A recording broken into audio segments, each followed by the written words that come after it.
আসসালামু আলাইকুম সবাইকে। সবাই একটা জিনিস বারবার ভুল করে আমাদের বিশেষ করে কলেজ লাইফ বা এইচএসসি লাইফ বা এইচএসসি পরীক্ষার ঠিক আগে। সেটা কি জানো? হুটহাট করে সিদ্ধান্ত নিয়ে বসে।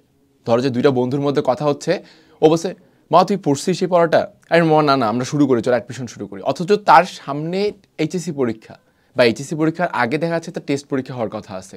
সে টেস্ট পরীক্ষা চিন্তা বাদ, এইচএসসি পরীক্ষা চিন্তা বাদ, কারণ সে অনেক আগে এগুলো পড়ে রেখে দিচ্ছে এবং তার প্রতি প্রচুর বিশ্বাস আছে যে সেই পড়াগুলোতে ওস্তাদ। কিন্তু দেখা যাচ্ছে যে এইচএসসি যখন হচ্ছে তার ঠিক 1 মাস আগে বা 1.5 মাস আগে সে এগুলা নিয়ে আবার বসলো। এবং আমরা যারা মানবিকের স্টুডেন্ট আছি, বিশেষ করে আমাদের যে গ্রুপ সাবজেক্ট রয়েছে 4টা প্লাস বাংলা, ইংলিশ, আইসিটি আছে, এইগুলো নিয়ে আমরা যখন 1-1.5 মাস আগে এরকম তাদের মতো করে পড়ালেখা শুরু করি, তখন আমাদের মাথায় একটা বিশাল বাজ পড়ে যে আমরা কি আদৌ এগুলো কমপ্লিট করতে পারবো, আমরা কি আদৌ সিভিশন দিয়ে একটা ভালো রেজাল্ট করতে পারবো এইচএসসিতে। এই জন্য একটা কথা বলে যে ঘোড়া ডিঙ্গিয়ে ঘাস খাওয়া ঠিক না। এই কথাটা আমি কেন বলছি তোমাদের? এই কথাটা বলার কারণ হচ্ছে যে হুটহাট করে সিদ্ধান্ত নিবা না, সঠিক পথে চলো। অর্থাৎ স্বপ্ন দেখো, অনেক বড় স্বপ্ন দেখো, খুবই ভালো যে আমি এখন থেকে অ্যাডমিশন প্রস্তুতি শুরু করে দেবো, একদম ধুমধাম কোচিংয়ে ভর্তি হবো, যায় পড়ালেখা করবো, হ্যান করবো।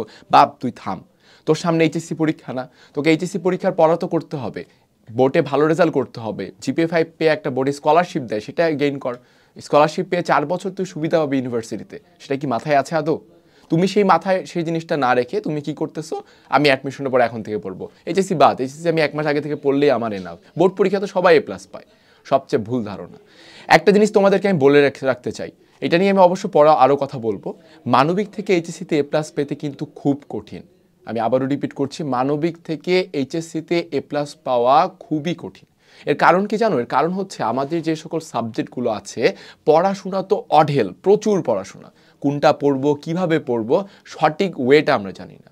এই কারণে তোমাদের সকলের জন্য আমি বলতেছি একটা বিষয়, আমাদের হালকেনস্টাইন হিউম্যানিটিসের সাজেশনমূলক যে বইটি রয়েছে কিউএনএ পাবলিকেশনের, এই বইটাতে আমাদের সকল সাবজেক্টের ওই সকল অংশগুলো দেওয়া আছে যেগুলো বিগত বছরের বোর্ড কোশ্চেনগুলোতে এসেছে এবং পরবর্তীতেও খুবই গুরুত্বপূর্ণ এবং আসার দাবিদার।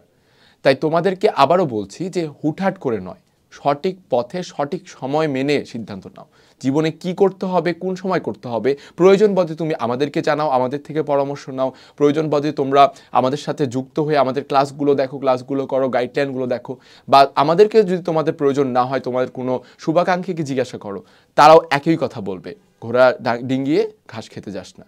তাই সকলের প্রতি অনুরোধ, যাই করছো, স্পেশালি এইচএসসি 25-এর জন্য এই বার্তাটা, আজকে ভিডিওটা, তোমাদের সামনে টেস্ট পরীক্ষা, পরবর্তী এইচএসসি পরীক্ষা, খুব মনোযোগ সহকারে পড়ালেখা করো এবং এইচএসসির পরে পর্যাপ্ত একটা হাতে সময় পাবা, সাথে আমাদের সাথে যুক্ত হও, ইনশাল্লাহ পাবলিক ইউনিভার্সিটির সিট তোমার হবে।